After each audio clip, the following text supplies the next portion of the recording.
حدیث قدسی میرے پیارے پیغمبر صلی اللہ علیہ وسلم کا دور ہے، سامنے ایک جنازہ آیا، جنازے کو دیکھ کے لوگ اس کی تعریف کر رہے ہیں، یہ جس کا جنازہ آ رہا ہے یہ بڑا اچھا آدمی تھا، یہ بڑا با اخلاق تھا، یہ بڑا سخی تھا، یہ بڑا نمازی تھا، یہ بڑا غازی تھا، یہ بڑا تہجد گزار تھا، اس کے معاملات بڑے اچھے تھے، یہ کسی کا حق نہیں کھاتا تھا، یہ کسی پر ظلم نہیں کرتا تھا، یہ کسی پر زیادتی نہیں کرتا تھا۔ میرے پیارے پیغمبر نے جب لوگوں کی زبان سے یہ جملے سنے کہ لوگ مرنے والے کی تعریف کر رہے ہیں، میرے نبی نے فرمایا واجب، میرے نبی نے فرمایا واجب۔ تھوڑی دیر گزری، ایک اور جنازہ سامنے آیا، لوگ کہہ رہے تھے یہ بڑا ظالم تھا، یہ بڑا ظالم تھا، یہ لوگوں کا حق کھاتا تھا، یہ گالیاں بکتا تھا، یہ شرابی تھا، یہ کبابی تھا، یہ زانی تھا، یہ ایسا تھا۔ لوگوں کی عادت ہوتی ہے نا، لوگ باتیں کرتے ہیں نا، جب کوئی آدمی مر جاتا تو لوگ محفلوں کے اندر بیٹھ کے اس کو تذکرہ کرتے ہیں۔ اچھا آدمی ہوتا ہے تو تعریف کرتے ہیں، اگر برا ہوتا ہے تو گلہ شکوہ کرتے ہیں، لیکن اللہ کے نبی نے منع کیا ہے کہ موت کے بعد کسی کا گلہ شکوہ نہ کرے۔ اگر اس کے 99 برائیاں ہیں، ایک نیکی ہے، اس کی برائیاں نہ بیان کرو، اس کی نیکی کو یاد کر کے اس کا تذکرہ کرو، اس کی نیکی کو سامنے رکھ کے اس کا تذکرہ کرو۔ میرے نبی کے دور کے اندر پہلا جنازہ نکلا، لوگ تعریف کر رہے تھے، میرے نبی نے فرمایا واجب۔ دوسرا جنازہ نکلا، لوگ کہہ رہے تھے یہ برا تھا، یہ فلاں تھا، یہ ایسا تھا، پھر بھی میرے نبی نے فرمایا واجب۔ بعد کے اندر صحابہ کرام نے سوال کیا، یا رسول اللہ پہلے مرنے والے کی لوگ تعریف کر رہے تھے، آپ نے کیا فرمایا؟ جاگ رہے ہو واجب۔ دوسرے کا لوگ گلہ شکوہ کر رہے تھے، پھر بھی آپ نے فرمایا واجب۔ جملہ ایک ہے، جنازے مختلف ہیں، ایک کی لوگ تعریف کر رہے، آپ نے فرمایا واجبت۔ واجبت کا معنی واجب ہو گئی، واجبت کا معنی کیا ہے؟ واجب ہو گئی۔ دوسرے کی لوگ گرا کر رہے تھے، پھر بھی آپ نے فرمایا واجبت، واجب ہو گئی۔ اللہ کے نبی ذرا وضاحت فرماؤ۔ میرے محبوب نے فرمایا پہلے آدمی کی لوگ تعریف کر رہے تھے، خوبیاں بیان کر رہے تھے، نیکیاں بیان کر رہے تھے، اچھائیاں بیان کر رہے تھے، زمین پر تم لوگ اس کی تعریف کر رہے تھے، عرش والے نے اوپر بیٹھ کے جنت واجب کر دی، رب نے اس پر جنت واجب کر دی۔ اللہ نے فرما دیا کہ میرے بندوں نے مرنے والے کے حق کے اندر اچھی گواہی دے دی، میں رب نے جنت واجب کر دی۔ دوسرے کا لوگ تاکہ تسی بھی ثواب کے اندر شریک ہو جائے، دوسرے کے لوگ گلہ کر رہے تھے، برائیاں بیان کر رہے تھے، تو میرے نبی نے پھر بھی فرمایا واجب۔ اللہ کے نبی نے فرمایا کہ زمین والے لوگ اس کی برائی بیان کر رہے تھے، گلہ کر رہے تھے، شکوہ کر رہے تھے، رب نے اس کو پر جہنم واجب کر دی، رب نے اس پر جہنم واجب کر دی۔ یعنی اللہ فرماتے ہیں کہ اے لوگوں زمین پر تم میرے گواہ ہو، جس کے بارے میں جو گواہی دو گے میں رب اسی طرح کا فیصلہ۔ اس واسطے ہمارے بزرگ جس کے ایصال ثواب کے لیے ہم جمع ہیں، انتہائی اچھے آدمی تھے، سارے کہو، بول کے کہو، اونچی آواز سے کہو، بڑے با اخلاق تھے، بڑے اچھے تھے، نمازی تھے، بڑے ہمدرد تھے، مہمان نواز تھے۔ اللہ اکبر کبیرہ۔ جب تم زمین کے اوپر بیٹھ کے مرحوم کے حق کے اندر اچھی گفتگو کرو گے، رب بھی اسی طرح کا فیصلہ کرے۔ میرے عزیز دوستو، ہم سب نے مرنا ہے، دعا یہ کرنی چاہیے اللہ اچھی موت دے دے، اللہ کلمے والی موت دے دے۔ وہ لوگ بھی تھے الہ کلمت اللہ کے لیے میدان کارزار کے اندر کٹ گئے ہیں، یہ دین ہمارے تک پہنچا گئے، آج بھی ان کے نام زندہ ہیں۔ نہیں ہے کیا ہمارا ان کے ساتھ کوئی رشتہ تھا؟ نہیں، صرف اسلامی رشتہ ہے۔ ان کے صدقے ہمیں دین ملا، ان کے صدقے ہمیں قرآن ملا، ان کے صدقے ہمیں نماز ملی، ان کے صدقے ہمیں روزہ ملا، ان کے صدقے ہمیں انسانیت ملی۔ وہ لوگ تھے الہ کلمت اللہ کے لیے، اسلام کی سر بلندی کے لیے اپنی جانیں دے گئے، اپنے بچے ذبح کرا گئے، اپنی گردنیں کٹوا گئے۔ ان کا نام آج تک بھی زندہ ہے۔ اللہ اکبر کبیرہ۔ اور زندہ اور شہید زندہ ہوتا ہے، مردہ اللہ کا قرآن کہتا ہے وَلَا تَقُولُوا لِمَنْ يُقْتَلُ فِي سَبِيلِ اللَّهِ أَمْوَاتٌ۔ کہ لوگوں جو میرے راستے میں ذبح ہو جائے، میرے راستے میں قتل ہو جائے، میرے راستے میں گردن کٹوا جائے، اس کو مردہ گمان ہی نہ کرو، اس کو مردہ گمان ہی نہ کرو، بل احیاء، وہ زندہ ہے۔ وہ کیا ہے؟ وہ زندہ ہے۔ وَلَٰكِن لَّا تَشْعُرُونَ، تمہیں شعور ہے، تمہیں شعور ہے۔ شہید ہے، شہید ہے، زندہ ہیں، شہید ہے، زندہ ہیں۔ پھر زندوں کو رویا نہیں جاتا، پھر زندوں کو رویا نہیں جاتا، رویا مردے کو جاتا ہے۔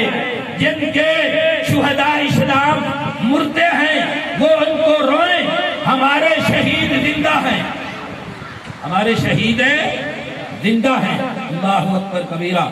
شہداء اسلام کی ایک لمبی داستان ہے، شہداء اسلام کی ایک بہت زیادہ تعداد ہے۔ شہداء اسلام حضور سے لے کر آج تک بڑے بڑوں نے قربانیاں دی الہ کلمت اللہ کے لیے، اللہ کے راستے کے اندر۔ وہ لوگ درجنوں نہیں، وہ لوگ سینکڑوں نہیں، وہ لوگ ہزاروں نہیں، بلکہ لاکھوں سے بھی اوپر ہیں، لاکھوں سے بھی اوپر ہیں، جنہوں نے الہ کلمت اللہ کے لیے، اسلام کی سر بلندی کے لیے اپنی دے کے، شجر اسلام کو اپنا قیمتی خون دے کے اس کو آبیاری بخشی۔ اور یہ اسلام والا پودا اب بھی زندہ ہے، ہرا بھرا ہے۔ دنیا کی کوئی طاقت اس کو مٹانے والے مٹ گئے، ان کی نسلیں مٹ گئی ہیں، وہ آپ مٹ گئے، ان کے وجود ختم ہو گئے، ان کے عزائم خاک کے اندر مل گئے، لیکن جن کو مٹانا چاہتے تھے وہ مٹے ہیں، آج بھی زندہ ہیں، قیامت تک زندہ رہیں گے۔ ان کا منشور بھی زندہ ہے، ان کا دین بھی زندہ ہے، قرآن بھی زندہ ہے، اسلام بھی زندہ ہے، یہ قیامت تک باقی رہے گا، قیامت تک باقی رہے گا۔ کس کس شہید کی بات کروں، کس کس شہید کو خراج تحسین پیش کروں؟ شہداء اسلام کی کثیر تعداد ہے۔ یہ خاص کر یہ 2 مہینے، ذی الحج کا مہینہ اور محرم کا مہینہ، ان 2 مہینوں کے اندر لاتعداد قربانیاں ہیں۔ کثیر تعداد کے اندر شہداء اسلام نے قربانی دی، جس کی پہلی قربانی حضرت اسماعیل ہے۔ حضرت اسماعیل علیہ السلام نے قربانی دی، اپنی گردن پیش کی۔ اللہ اکبر کبیرہ۔ حضرت اسماعیل کے بعد 18 ذی الحج کو شہید ہونے والی شخصیت وہ کون ہے؟ وہ کون ہے؟ وہ ذی النورین کا لقب پانے والا میرے نبی کا دوہرا داماد، خلیفہ ثالث ہے، وہ حیا اور وفا کا بادشاہ حضرت عثمان غنی ہیں۔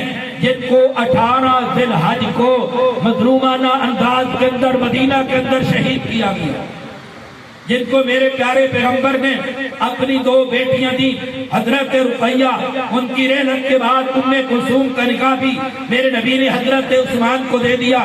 وہ عثمان حیا اور وفا کا پیکر، وہ عثمان جامع قرآن جو آج ہمارے اندر قرآن پاک کی تلاوت ہو رہی ہے، یہ جو کتابی شکل کے اندر قرآن آج ہمارے اندر موجود ہے، اس کو جمع کرنے والے حضرت عثمان ہیں، کو جمع کرنے والے حضرت عثمان غنی رضی اللہ تعالیٰ عنہ، حیا اور وفا کے بادشاہ۔ کون عثمان جس نے مسجد نبوی کی توسیع کی؟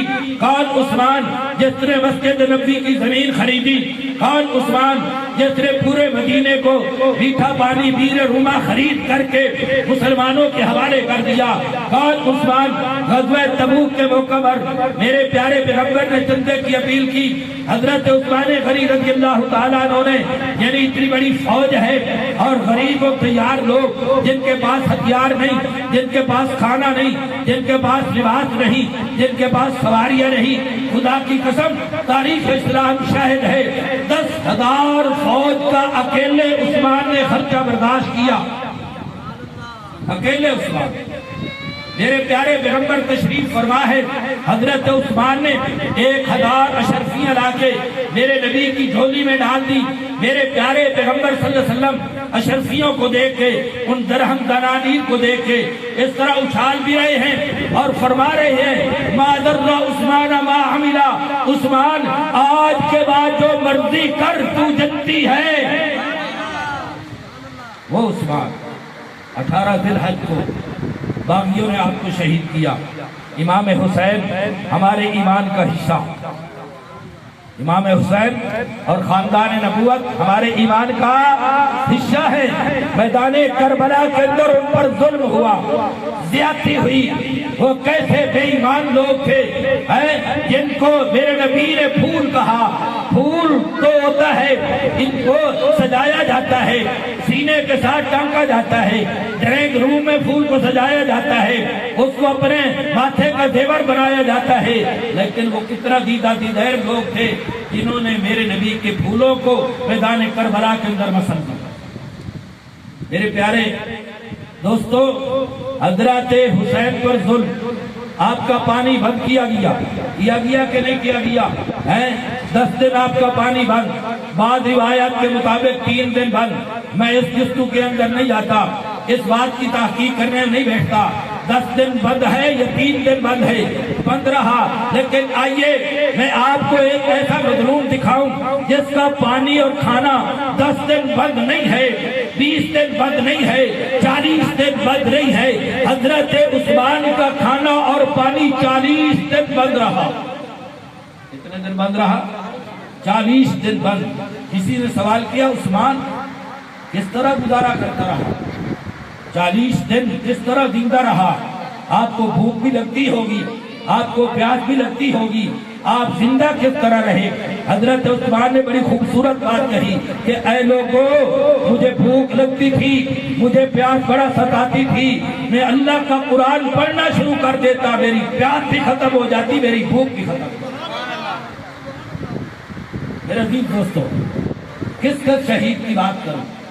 18 ذی الحج کو شہید ہونے والے حضرت عثمان میرے نبی کے دوہرے داماد، اور خدا کی قسم امت کے اندر یہ عثمان کو اعزاز ہے کہ جس کے نکاح کے اندر میرے نبی کی 2 بیٹیاں، بلکہ امت کی بات بھی نہیں، حضرت آدم علیہ السلام سے لے کر حضرت آدم علیہ السلام سے لے کر ہمارے نبی تک جتنے نبی آئے، کوئی ایسا نبی نہیں گزرا کہ کسی نبی کی 2 بیٹیاں کسی اس کے یعنی امتی کے نکاح میں گئی۔ وہ واحد حضرت عثمان، وہ واحد حضرت عثمان ہیں کہ جن کے نکاح میں میرے نبی کی 2 بیٹیاں۔ اللہ اکبر کبیرہ۔ اور پہلی محرم الحرام کو، یکم محرم الحرام کو مسجد نبوی کے مصلی پر، مسجد نبوی کے محراب کے اندر شہید ہونے والا خلیفہ ثانی